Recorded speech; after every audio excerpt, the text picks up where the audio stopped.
আমাৰ কেবিনেটত কেইবাটাও গুৰুত্বপূৰ্ণ সিদ্ধান্ত গ্ৰহণ কৰা হয়। মই 2-3টা সিদ্ধান্তৰ বিষয়ে আপোনালোকক জনাম, বাকীকেইটা আমাৰ প্ৰেছ ৰিলিজত বা মোৰ টুইটাৰ একাউণ্টত পাই যাব। প্ৰথম আজি আমাৰ কেবিনেটত আপোনালোকে জানে যে বহুদিনৰ আগৰ পৰা আমি এটা কথা গুৰুত্ব আৰোপ কৰি আছিলোঁ যে অসমৰ গাঁও, নগৰ, চহৰ বা জিলাসমূহৰ নামসমূহ বৰ্তমানৰ যিটো পৰিৱেশত আছে তাৰ পৰিৱৰ্তে ঐতিহ্যৰ চানেকি বা কিবা পৰম্পৰা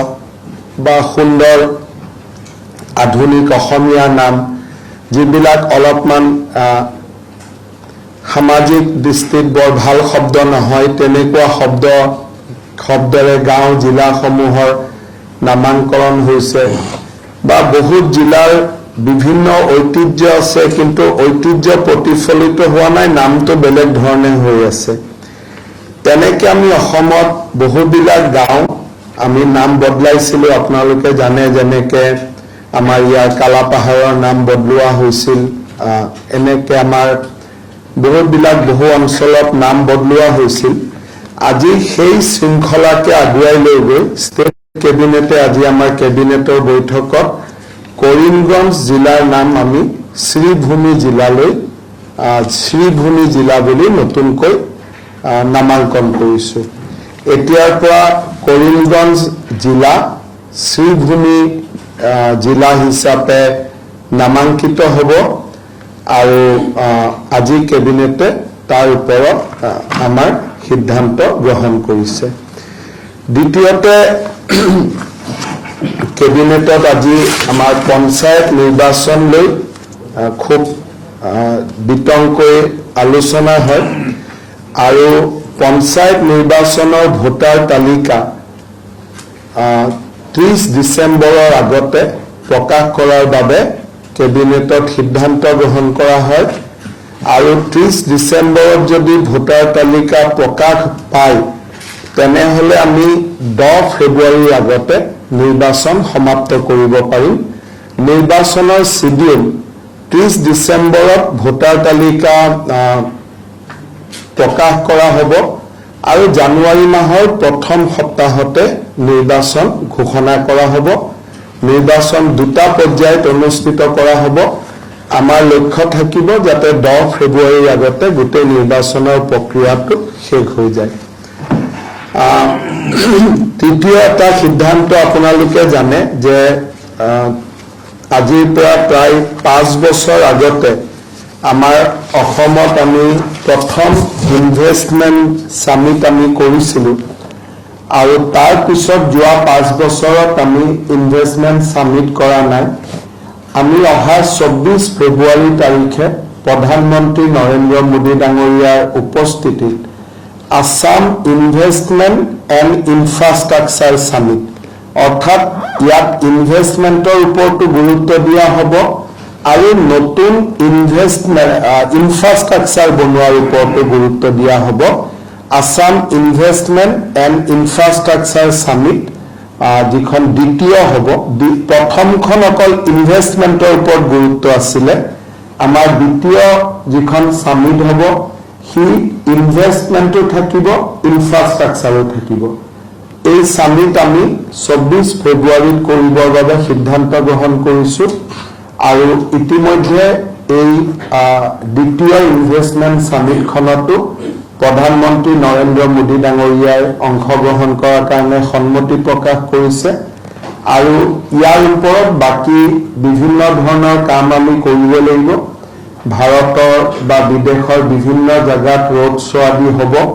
আমি বিদেশৰ কম্পনেণ্টটো খুব কম ৰাখিব খুজিছোঁ। যোৱাবাৰ আমি বিদেশত বহুতকেইটা জাগাত গৈছিলোঁ কিন্তু এইবাৰ আমি বিদেশৰ কম্পনেণ্টটো কম ৰাখি দেশৰ মূল চহৰবিলাকত আমি যিটো ৰোড শ্ব' আদি কৰিম আৰু 24 ফেব্ৰুৱাৰী তাৰিখে আমাৰ মেইন সামিটখন হ'ব। তাৰ ওপৰতো আজি কেবিনেটে সিদ্ধান্ত গ্ৰহণ কৰে আৰু বাকী সৰু সৰু কেইটামান সিদ্ধান্ত আছে সেইকেইটা আপোনালোকক টুইটাৰ বা ফেচবুকত বা আমাৰ পেজ চিৰিজত পাই যাব কিবা যদি আপোনালোকে সুধে সেইটোৱে কথাটো ক'লো যে যিবিলাক নামে ইতিহাসক ৰিপ্ৰেজেণ্ট নকৰে তেনেকুৱা নামবিলাক আমি লাহে লাহে পৰিৱৰ্তন কৰি গৈ আছো যেনেকে কালাপাহাৰ নামটো কিয় পৰিৱৰ্তন কৰিবলগীয়া হ'ল বুলি তাৰ কোনো কাৰণ নাই কালাপাহাৰ নামটো আমাৰ অসমীয়া বা বঙালী অভিধান ক'তো পোৱা নাযায় তেনেকে কৰিমগঞ্জ বুলি ক'লে এই শব্দটো অসমীয়া অভিধানতো নাপাব বঙালী আমাৰ অভিধানতো নাপাব গতিকে জিলা বা গাঁওসমূহৰ নামবিলাক অভিধানিক হওক যে আমাৰ অভিধানত উল্লেখ থকা নাম হওক এই কামটো আমি বহুত দিনৰ পৰা চলাই আছো অসমৰ বহুত গাঁৱৰ নাম আমি বদলাইছো যেনেকে এখন আপোনালোকে গম পাব বৰপেটা জিলাত এখন গাঁৱৰ নাম আছে ভাচেনিচৰ এতিয়া সেই নামটোতো কোনো ঐতিহাসিক বা অভিধানিক গুৰুত্ব নাই গতিকে কৰিমগঞ্জ যিহেতু অসমীয়া বা বঙালী দুয়োটা অভিধানতে উল্লেখ থকা শব্দ নহয় তাৰ কোনো ৰিজন নাই যদি আপুনি সোধে কৰিমগঞ্জ নামৰ অৰ্থ কি তাৰতো কোনো অৰ্থ নাই শ্ৰীভূমি ক'লে এটা অৰ্থ থাকিলে সেইকাৰণে আমি কৰিমগঞ্জ জিলাৰ নামটো শ্ৰীভূমি কৰিছো আৰু আপোনালোকে যদি আৰু অলপ আগলৈকে যাব খোজে এই নামটো আচলতে আমি দিয়াতকৈও কবিগুৰু ৰবীন্দ্ৰনাথ ঠাকুৰে নিজেই এই নামটো উল্লেখ কৰিছিলে এসময়ত যে আমাৰ গোটেই অঞ্চলটো শ্ৰীভূমি বুলিয়ে তেখেতে এটা সময়ত উল্লেখ কৰিছিল 1919 চনত যেতিয়া তেওঁ সিলেট ভ্ৰমণ কৰিছিল তেতিয়া তেওঁ সিলেটক সুন্দৰী শ্ৰীভূমি বুলি কৈছিলে আমি এতিয়াতো আৰু সিলেট বাংলাদেশত আছে কিন্তু আমি কৰিমগঞ্জ জিলাখন তাৰে প্ৰমুখেদি শ্ৰীভূমি বুলি নামাংকন কৰিছো এই অসমীয়া অভিধানিক শব্দ ই বঙালী অভিধানিক শব্দ কাৰণ সেইটোৱে বেলেগ কোনো কাৰণ নাই আৰু আমি অসমৰ বাকী গাঁও চহৰ নগৰ যিবিলাক অভিধানিক শব্দ নহয় লাহে লাহে আমি অভিধানিক শব্দলৈকে গৈ আছো সেই শৃংখলাতে আজি এটা নামাঙ্কিত হ'ল প্ৰস্তাৱ কেবিনেটে প্ৰস্তাৱ ল'ব লাগে আৰু আমাৰ সকলোৱে বিচাৰিছিল সাংসদ বিধায়ক সকলোৰে লগত এইটোতো হঠাৎ কৰা বস্তু নহয় 2-3 মাহৰ পৰা ইয়াৰ ওপৰত আলাপ আলোচনা ডেফিনেটলি চলি আছে হ'ব ইয়াতে অসমৰ মুখ্যমন্ত্ৰীয়ে মণিপুৰৰ ওপৰত কি ক'ব অসমৰ মুখ্যমন্ত্ৰীয়ে মণিপুৰৰ ওপৰত কমেণ্ট দিব ক'ব লাগেতো একো নাই 23 তাৰিখে ৰিজাল্ট দিব ইভিএমতে ৰিজাল্ট থাকিব আৰু কি মই উপনিৰ্বাচন কেইটাত ইমান যাব পৰা নাই গতিকে মোৰ ইমান কথা নাই 23 তাৰিখে ৰিজাল্ট খুলিব চবেই গম পাব আৰু কি আছে তাতে তাকে লৈ জল্পনা কল্পনা কৰি থাকি কোনো লাভ নাই যেটো ইভিএমত সোমালে সেইটোৱে ৰিজাল্ট হ'ব ঠিক আছে